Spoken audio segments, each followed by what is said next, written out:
Greetings comrades, Soviet Gaming here. Today we are making tier list for Graveborn heroes. Yes guys, they're here, the final faction, and wow, this is an interesting one. There are a lot of good heroes here and engravings. You will see.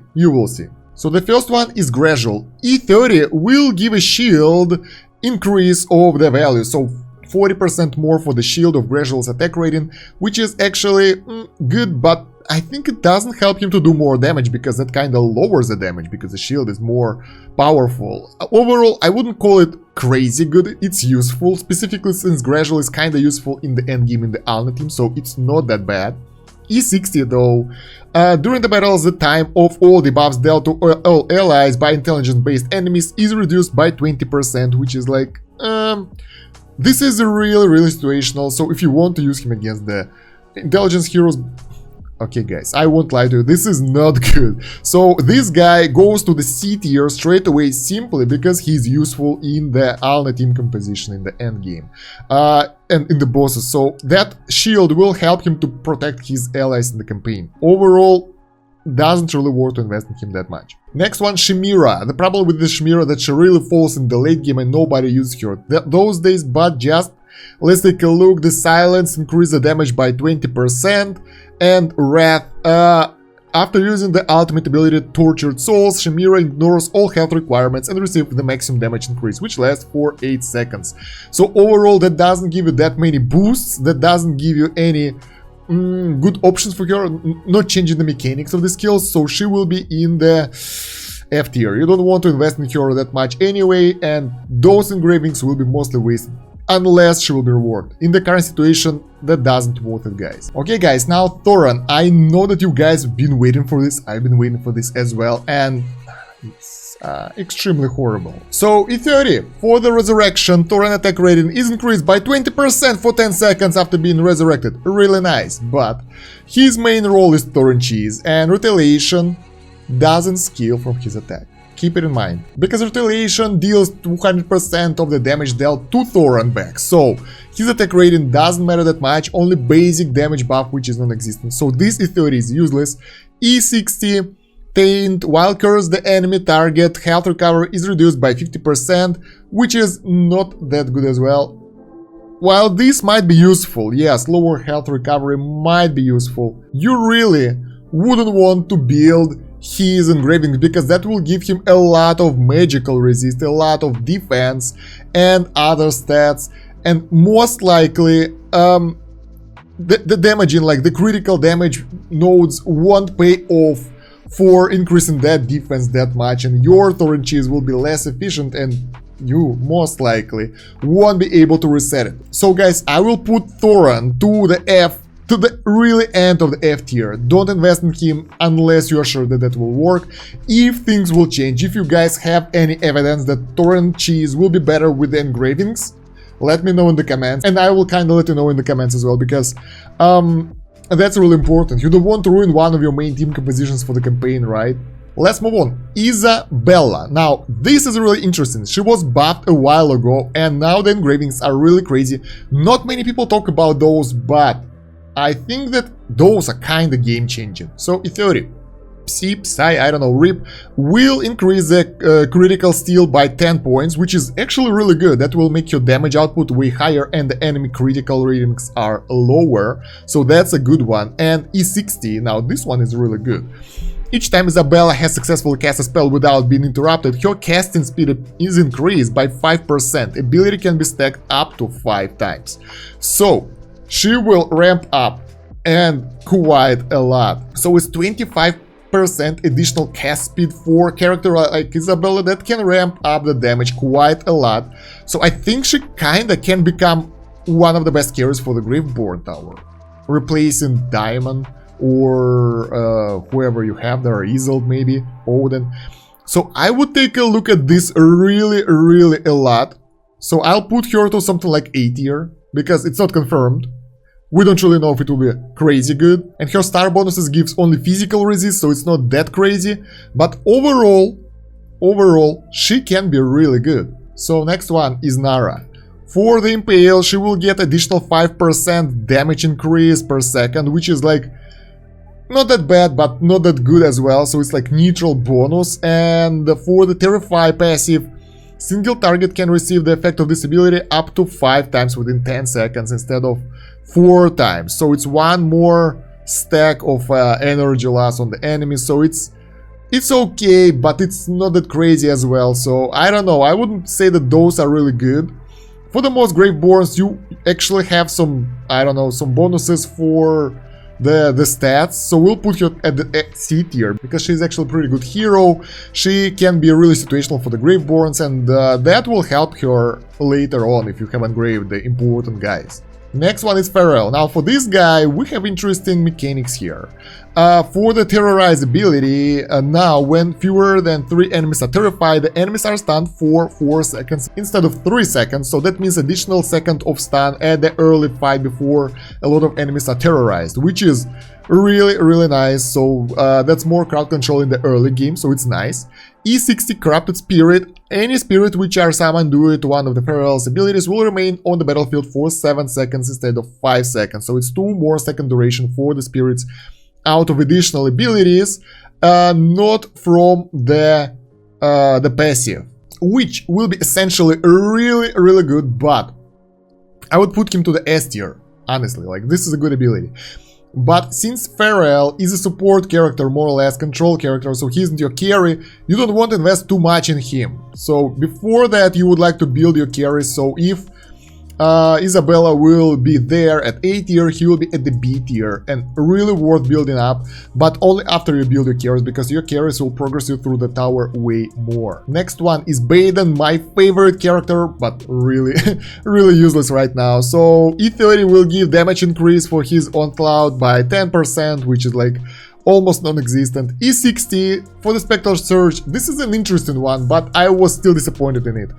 If there are more than 4 phantoms on the battlefield, the original Bugden becomes untargetable for 4 seconds. This effect can be triggered once every 15 seconds. If this ability would give Bugden a full invulnerability, god damn it, I can't pronounce things, that would be really good. So if he would be like disappearing from the battlefield until the phantoms will be destroyed, really fantastic ability. Right now, it's not really worth that much of investment, so it's 4 seconds out of 15 seconds window, so it's not that crazy. Moreover, he isn't that powerful anyway, so, you know, D tier. Unluckily, he's still pretty much useless as a Graveborn. RIP. Now, Kelthur. For the Kelthur, the Displace ability will increase the duration of the debuff of the damage increased by 3 seconds, so from 10 to 13, which is not that bad, but usually pretty useless. You will mostly use Kelthur in the Torrent Cheese team composition, and Torrent Cheese will be activated a bit later than 13 seconds, so most likely by the time when you want Kelthur to dish out the damage, that thing won't be affecting him anymore, so pretty much useless. E60, Kelthur attack rating is increased by 25% up until the enemy that originally killed him is slain. So this one is interesting. This gives additional layer of damage for the Kelthur, and if you will place him against the enemy that you want to focus down in the Torrent Cheese, that will work really well, guys, because that's a good damage increase, but it's E60 for the secondary character. So I'll put him to somewhere B or C tier, I don't know. Let's put him to the C, but before the Nara. So he's here. That's a good one additional for the Torrent Cheese if you upgraded everyone before that, so it's not the top priority by any means. But E60 is actually pretty good, and that will help you to get, you know, a little bit of extra in those Torrent Cheese builds. Now, next one is Silas. For the Silas, for E30, we have the increase of healing of double dosage by 10%, so that's actually pretty good. Your guys on the middle of the battlefield will get more healing, and E60, Healing Haze. Allies within the gas cloud radius receive 10% less damage from enemies. Now, this one is actually really good, I like it. Specifically since Silas himself is already a pretty good character if you build him up properly. That will give additional bonus to him and will make him even better, so I'll put him somewhere to the B tier here as well. So, pretty good investment if you really want to use him. I might actually rearrange some spots a bit later on, because, you know, afterthoughts. So yeah, I think that's actually pretty good for Silas, and he gets some physical resist at the star bonuses and quite good amount of different stats as well, so that will actually help him to be more viable in the combat. Now we move on to Odin. E30 for Odin will increase eviction damage by 20%, so it's not that crazy. E60 though will give him 3% damage for each eye open and 5 additional haste per eye open. So overall for 1, 2, 3 eyes it will be 9% damage and 15 haste, which is actually quite good, and that will increase his ramp up speed as well if you have him at 39. So 39 E60 Odin will be quite a beast right here, because that additional haste will make him ramp up faster, and that additional bonuses will be good, and the stats bonuses will add up, so that would be interesting. So I would put Odin to the A tier as well, so he can be one of your carries, to be honest. So pretty good option. Honestly, for the Graveborns, I kinda feel that we have average skills here, so we mostly get the bonuses. Now we got Isolde next one, Needle Strike. Final attack damage increased by 40% to 380 from 340, so that's just an increase for one attack. E60 will increase hypodermic healing effect duration to 10 seconds from 8 seconds, so it's 2 seconds more duration. More healing, that's good for the guy like Isolde, but I still have a feeling that he will fall off late game anyway, because his damage won't be ramping up as good as you want to, and that needle bonus won't do that much. So I will put him somewhere to the C tier as well. I mean, that's a good investment, but you know, if you use him, that might be good. If he's your carry, you might go for it, but overall I wouldn't advise focusing on him that much, because that won't give you an edge that much. Now we go to the Thorn. E30 will give damage increase of 10% to his Seething Death ability. E60 will give 10% more of max damage increase when he absorbs the remaining of the any dead heroes, blah blah blah. So overall the bonuses are horrible, the hero is pretty useless, so F tier for that guy. You don't really want to invest in him that much, pretty much a fodder hero right now. Diamond is our main carry through the campaign, and you might want to invest in him more, but let's take a look if it's worth it or not. Inanimate Companion. So the first E30 upgrade will give his Stitchy 20% more damage bonus, which is not that good, so it's not that much of a damage. So it's 60% more damage for this skill because it's 3 attacks, but overall it's not that crazy insane, yeah. And for E60 Forbidden Power gets additional layer of damage, so Daemon deals additional damage equal to 10% of his shield value to the enemy, and additional damage cannot exceed 300% of Daemon's own attack rating. And it's pretty much a single target damage, so I don't know, I was expecting way more. The stats are good though for engraving. So for the stars he gets additional crit, and overall the stat bonuses are okay. You can look at them right now over here. So he gets a lot of accuracy, a lot of damage and all that. So the stats bonuses are nice. So overall, if you're kinda using him as your carry, you might invest in him, but that's not higher than B tier because the ability isn't changing that much and it's just mainly a stat bonuses. So nothing really crazy here. Tailwind. E30 Spectral Curse. Damage dealt to enemies when specters pass through them is increased to 200%, so 30% more damage. Again, nothing special, no additional skill bonuses. And for E60 Song of Mourning, ability is now triggered when Tailwind receives any damage that exceeds 8% of your current health instead of 10, so it's 2% more their hold, but this is like, I don't know, really not that useful. She's not the craziest character right now, and it will be a waste, so let's put her to the D tier if you want to invest her, or even F tier, I don't know. I don't really build her up, and I don't know anyone who's using her that much, so... Desira. For E30, for Desira, the most injured ally gradually restores 28% of Desira's max health instead of 24, so it's 4% more healing out of your health, and the health pool will be higher because of the engravings as well, so that's actually pretty good. For the Oceanic Mist, Amount of health recovered is equal to 22% of the Zyros attack rating instead of 20, so it's 2% more healing from attack rating every 0.5 seconds for the mist that kind of covers the entire area if you have her built up, and that is really good, so she will increase your healing output by quite a lot. That might be not as useful in the end game, in the late game, in the high deficit stages when you need to kind of trick the enemies out, but that might be good in the tower as a support. So overall, her engravings are really good, but since the hero is in the top tier, I don't know, probably somewhere in the C tier over here. So yeah, here. She deserves a spot, but as a support you don't want to focus on her anyway. Now the Hodgkin. For the Hodgkin E30, damage increased to 280%, so it's only 20% increased damage for the AoE flag, which is almost nothing for the tank, but it's mostly being done for the buff, so I don't think the E30 worth that much. E60, blocking time is ignored. Hodgkin shall always deal damage equal to 20% of the target's max health, so on his shield move, he will do more damage. Instead of 15, that will be 20. That's already at level 3, but now it will be 20 all the time, not based on the blocking time. So overall, I don't know, it might be good. It might be good in terms of lowering the strong enemy's health, but overall, I wouldn't say it's crazy useful. So somewhere in the C tier as well at the end. So what do we have here? We don't have an S tier. Why?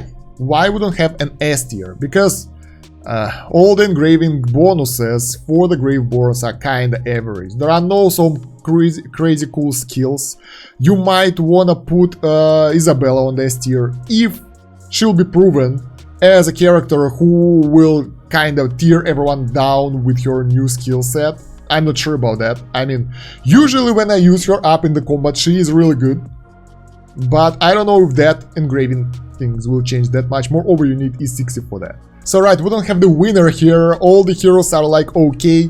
Odin and Isabella are kinda leading right now because of the skills. I would even put Odin a bit higher because we are sure that Odin will be good. Isabella, not that sure, but probably those will be your two carries, followed by those guys. And yeah, I don't really want to change anything here. It looks okay, but I want to hear your opinion on this tier list in the comments, because I was really hoping to see a lot of new skills, but there are mostly no skill changes for the Graveborns because they are just as good as they are already. Overall, I think you would like to increase... Overall, my opinion on the tier list is that you would like to focus on the heroes that you use here, and as always focus on the Graveborn carries, because that will help you to progress the Graveborn tower and get more rewards from there, followed by the heroes that you use in the campaign. So it will be something like, I don't know, Diamond, then Gradual, even though the Gradual at the C tier, if you want to progress the campaign, you would like to invest in him, because that will boost the Alna's team, basically. That's already quite good. So yeah, something like that. So sadly, yes, you would like to focus on the heroes that you need stats for, and that's about it. And you mostly need stats for your carries. So yeah, guys, let me know in the comments what do you think about this tier list. If you want anything else, let me know there as well. I'll be making the tier list for overall all heroes. That will take a while, so get some patience. I'm trying to do it as good as possible, so it won't be like a messed up thing and everybody will hate me after that. Once again, it's a personal opinion. That's my opinion on how that should be. If you have your own, share it in the comments. While you go into the comment section, don't forget to like the video for the hard work right here and share it with your guilds and friends. You can also join my Discord and follow the channels where I'll post the videos and the guides and the tier lists and everything, so you can get it in your own Discord straight away. And yes, guys, you can find all the links in the video description and the pinned comment. Thank you very much for watching. That's about it for now. Soviet out. До свидания.